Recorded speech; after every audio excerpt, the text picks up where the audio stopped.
Have you ever avoided speaking English because you were so afraid of making mistakes? If so, you're not alone. And today, I'll show you how to overcome that fear for good.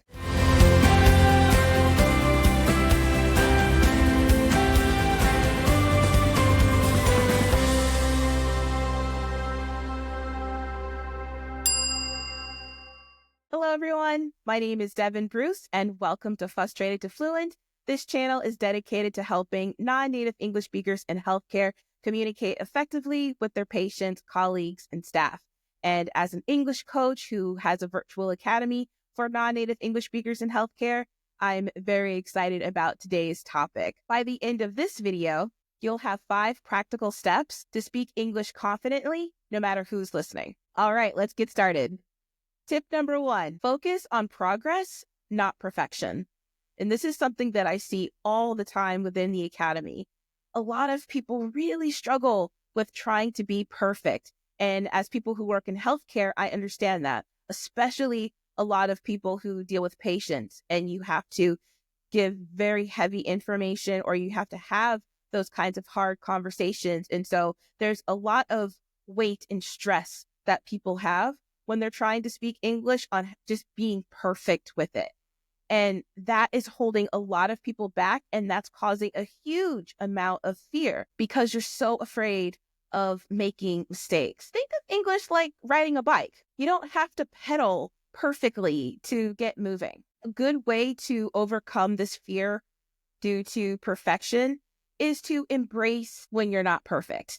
And honestly, native English speakers, we're the same way. I'm sure you can relate to this in your native tongue, that you make mistakes sometimes when you speak, and that's okay. That's a part of being human. And when you let go of that perfection and trying to be perfect and embrace when you make a mistake, it's okay. Also, when you do make a mistake, try not to criticize yourself because we all make them. All right, tip number 2, practice in safe spaces.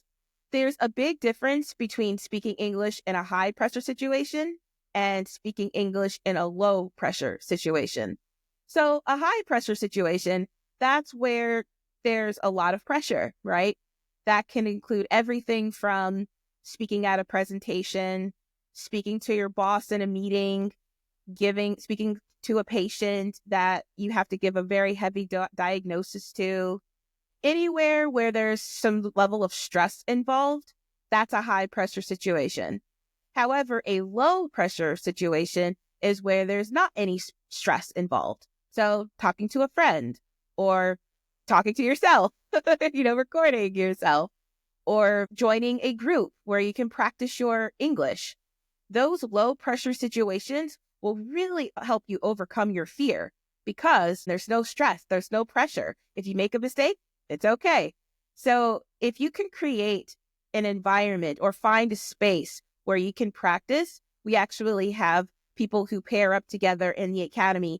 If you're interested in joining my free academy for healthcare professionals, the link is in the description box. There are quite a few ways that you can practice speaking in a low pressure environment. So like I said before, you can speak with your friends, you can find a language group. You can also practice with AI. There's quite a few resources available now where you can just practice speaking with a bot. And one thing that you can do to start letting go of this fear is to just give yourself 10 minutes of day where you're just practicing speaking. It could be with a family member, a friend, a language group, or an AI bot.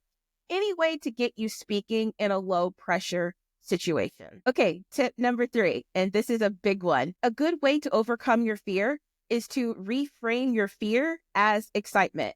Now, I know that's easier said than done, but when you do that simple reframe, it changes everything. For example, if you are about to give a presentation and you're like, I'm so afraid of making a mistake, I'm so afraid to speak, you can just reframe that and say, I'm excited.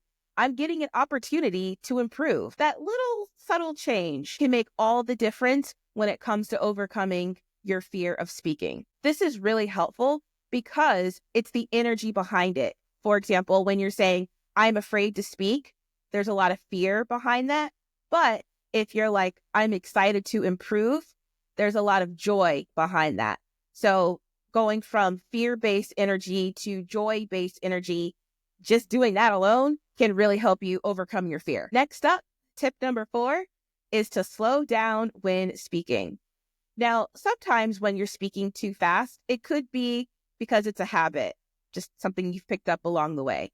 However, you could be speaking too fast because you're afraid. You are afraid of making mistakes, or you're afraid of looking bad. You're afraid of not being perfect. There's usually some sort of fear behind it when you're speaking too fast. And sometimes that's also due to anxiety, depending on the situation. But if you speak too quickly, then that increases your chances of making mistakes. So there's a couple of things that you can do to help overcome this fear. First is definitely slow down, like I said. But you can also do that by pausing in between sentences. That forces you to slow down. You can also breathe it out. That helps immensely, especially when you're about to do something in a high pressure situation. You can also silently count to 2 or 3. That helps with pacing too. You can also record yourself speaking too fast and then speaking at the pace that you want. So you can even hear yourself when you are speaking too fast. Finally, tip number 5, and that is to celebrate your wins. Regardless if they're big or small, celebrate them. Because usually when you are working on developing your English, there's something that you have to do that is a big task, something that you're trying to learn, you're trying to develop. And it's so easy to forget the progress that you've made. So if you make the mental note to celebrate your victories, that can really help you overcome your fear because you're seeing your progress. So an idea of a win could be, I practiced for 10 minutes, 3 days in a row. That's 30 extra minutes that you've been able to practice. That's amazing, especially since people in healthcare are so busy with your crazy schedules. That's huge. You can also challenge yourself in your real world, what you might deem as small as well. Like you can challenge yourself to order something in English. And when you do it, celebrate it. Something that we do in the academy, it's called 1 Minute English. And it's that way because it's a way to help people get little nuggets of English into their daily routine every day because a lot of people in healthcare are very busy. So it's designed for you to think in English or take an action in English that only requires 1 minute of your time. And sometimes what we do is we have goals for the week. So we set a goal and we work through them, which doesn't take a lot of time. People have changed their lives simply by celebrating their small wins. It's so amazing to see how much progress can be made in just 1 minute a day. And one of those minutes is when you are constantly celebrating your wins, because it takes away not only the fear of not making progress, but you become a lot more aware of it.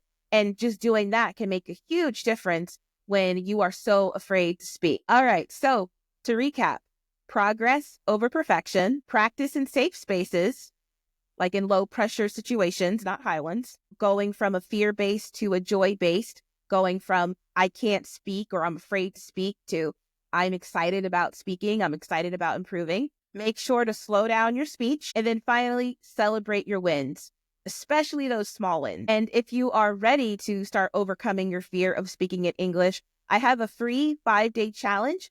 If you want to take that, the link is in the description box below. Let me know, which tip are you going to try first? I want to know in the comment section. If this video helped you, please don't forget to like, comment, and share. All right, so that is it. Thank you so much for tuning in, and I'll see you next time.